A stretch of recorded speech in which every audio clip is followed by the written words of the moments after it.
모든 일이 상식을 좀 벗어나면은 고개를 갸우뚱 의혹이 생길 수 있죠. 드루킹 사건에 대한 김경수 의원 그리고 청와대 대처에는 무슨 문제가 있었던 걸까요? 한번 짚어보겠습니다.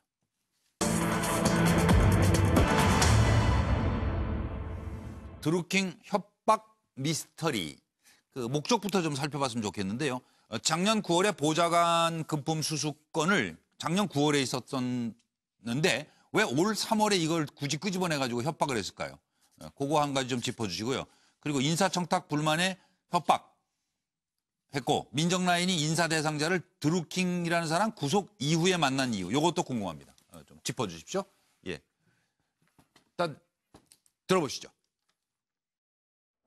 본인이 어떻게 했는지는 그건 경찰 조사 과정에서 본인이 충분히 밝히고 해명해야 될 일이라고 생각합니다. 제가 이 건에 대해서 알게 된 건 지난 3월경에 알게 됐고요. 그 이후에 진행 상황이나 그 경위에 대해서는 여러 가지 의혹이나 이런 부분들이 정확하게 해명될 필요가 있다. 그리고 신속한 경찰 수사를 통해서 이 부분에 대해서도 명확하게 사실관계가 밝혀져야 된다. 그래서 경찰의 신속한 수사를 촉구합니다. 보좌관이 어떻게 했는가에 대해서는 제가 지금 얘기하는 건 아니라고 생각합니다. 제가 파악할 수 있는 내용은 아니었기 때문에 경찰 조사를 통해서 확인되는 게 맞다. 제가 신속한 수사를 촉구했고 수사를 통해서 이 여러 가지 의혹들을 하루속히 정리하고 정쟁이 매듭 지어졌으면 좋겠다는 입장을 분명히 밝혔습니다. 그래서 저는 경찰 수사가 그에 따라 신속하게 진행될 것으로 기대합니다. 텔레그램은 저도 답답한 노릇입니다. 왜냐하면 선거 당시에 드루킹뿐만 아니라 그 대통령께 직접 연락이 안 되니까 제가 수행을 하니까 수많은 사람들이 저한테 메신저라고 하는 게 제가 받기 싫으면 안 받을 수 있는 게 아니고 보내면 다 들어오잖아요. 그 수많은 메신저나 문자나 이런 부분들을 일일이 확인하는 건 사실상 불가능합니다. 다만 제 기억에는 어쨌든 자기들이 열심히 활동을 하겠다고 약속을 했고 또 열심히 활동을 그 약속을 지킨다는 의미에서 이런저런 자기들의 소식이나 이런 걸 전하기 위해서 자주 보낸 거 아닌가. 그 정도면 텔레그램 메시지를 보관하거나 피한다는 생각을 안 하시는 그러니까 협박이라고 하는 게 신체적인 위협이나 이런 게 아니라 조금 황당한 협박이잖아요. 자기들이 돌아서서 문재인 정부를 공격하면은 엄청난 일이 있을 겁니다라는 이런 식의 얘기인데 조금 좀 어이없기도 하고 황당한 협박이라서 저는 그냥 그런 부분들은 좀 이상하다 이런 정도로 넘겼습니다. 제가 그쪽에 지원하거나 하는 일절 없습니다. 또 그런 식으로 하지도 않고요. 두 번째로 후원금은 이번에 기사에서 후원금 얘기가 나와서 확인을 해보니 2016년에 그 드루킹이라는 분의 명의로 10만 원이 입금된 건 확인을 했습니다. 근데 또 그 이후에 오늘 보도인가요? 500만 원이 후원됐다 이런 보도가 있어서 그 500만 원 후원된 사람들 중에 회원이 누군지를 알 수가 없으니까 특정할 수가 없어서 좀 확인 작업을 하고 있는 중입니다. 네, 지금 상황을 일단 판넬로 좀 정리를 해드리고 패널들의 말씀을 듣겠습니다. 김경수 의원이 청와대에 드루킹 협박을 알린 까닭은 또 무엇일까요? 시작은 지난해 5월 대선 직후입니다. 일본 오사카 총영사 그리고 청와대 행정관 자리를 달라 하는 인사청탁이 실패합니다. 그리고 500만 원은 지난해 9월에 건너갔는데 닉네임 성원이라는 사람이 전하면서 선물이야 선물. 김 의원 보좌관은 아이고 이걸 빌린 것으로 하죠. 이렇게 해서 받았다는 얘기예요. 그리고 올해 2월이 돼서 드루킹이 의원회관을 찾아와 협박하고 그 내용이 민정수석실에 전달됐습니다. 3월 15일 협박 메시지가 날라옵니다. 그러자 김 의원은 황당하다, 확인해보겠다. 그리고 몇 시간 후에 바로 보좌관으로부터 사표를 받았다. 이렇게 답을 한 것으로 확인이 됐고요.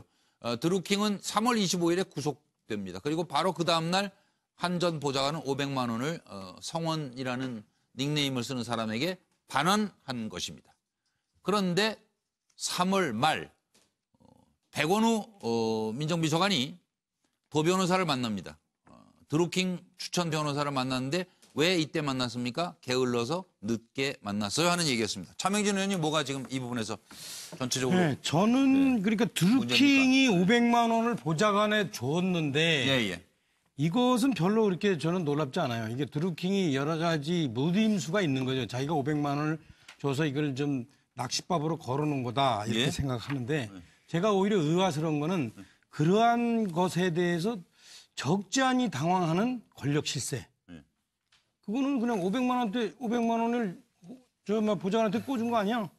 그런 정도로 생각해버리면 쳐버리면 되는데 이걸 마치 협박으로 생각하고 이 부분에 대해서 상당히 여러 가지 어떤 변명을 하는 그 권력 실세가 저는 오히려 좀 의아스러워요. 그래서 제 그림은 그래요. 예. 개찌렁이에 그냥 끌려가는 고래 같다. 그래서 도저히 좀 이해가 안 간다. 현재 상황에 대해서. 네. 예. 500만 원을 준 것보다는 500만 원에 당황하는 권력 실세가 저는 더 의아스럽다. 그러니까 더 다른 거래가 있었을 것이다. 지금 이 얘기로 지금 가시는 것 같은데 양 박사님 어떻게 들으셨어요? 제가 계속해서 일관되게 이야기했던 김경수 의원이 협박을 받았다라고 하는 협박의 진실한 의미는 예. 그 500만 원 때문에 협박을 받은 게 아니고 협박이라고 했던 것들은 그 문재인 정부에 대해서 우리가 엄청나게 이미지를 훼손하고 비난할 수 있다라는 것이 협박의 주 실체였어요. 예. 방금 김경수 의원도 똑같이 그런 이야기를 하잖아요. 네.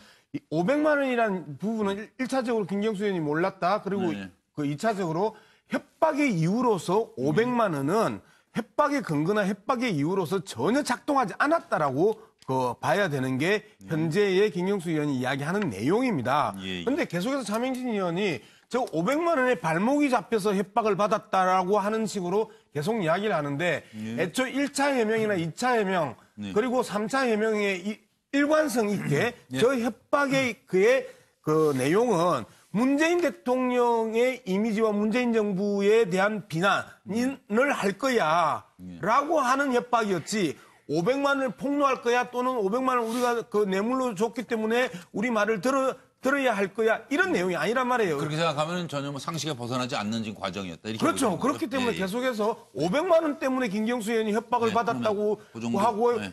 그 협박에 대한 이야기를 한 것처럼 예. 아니한 말을 한 것처럼 이야기하면 안 된다는 거예요. 그럼 이제 김광석 전 부장 보시기엔 어디가 문제예요? 네, 일단 그러면은 9월에 돈을 줬는데 왜 3월에 이렇게 협박을 했느냐? 예. 6개월의 시차가 있지 않습니까? 근데 저는 아까 우리 차명진 의원이 낚싯밥이라 했는데 저는 미끼라고 표현했습니다. 근데 원래 낚시할 때 미끼를 해가지고 바로 던져가지고 바로 낚시하기가 쉽지가 않아요. 이게 약간의 숙성이 필요한 거죠. 그래서 6개월 가량의 숙성 기간을 둔 건데 왜 그러냐? 돈을 줬는데 사실은 김경수 의원 쪽이 아니라 보좌관한테 줬는데 그거는 아마 이제 여러 뜻을 담아서 줬을 거예요. 근데 또 곧바로 돌려주면은 효과가 안 나오잖아요.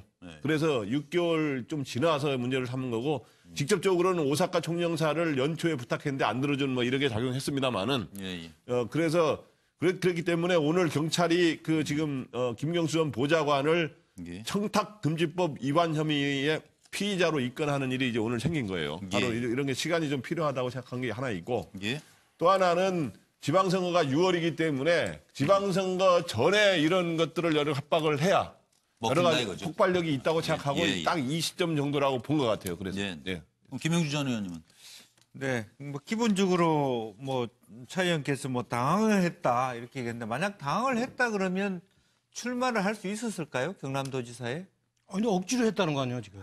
그런 부분이 아니에요. 당에서 밀어서. 실제적으로 보면은 그 당황하지 않고 내가 떳떳하기 때문에 얼마든지 밝혀라. 정면 돌파하겠다. 수사 받겠다고 하는 거는 그런 부분이고 특검조차도 받겠다 이렇게 얘기한 것은 본인이 전혀 뭐 이것에 대해서 너무 당황하지 않았기 때문에 오히려 생긴 일이다.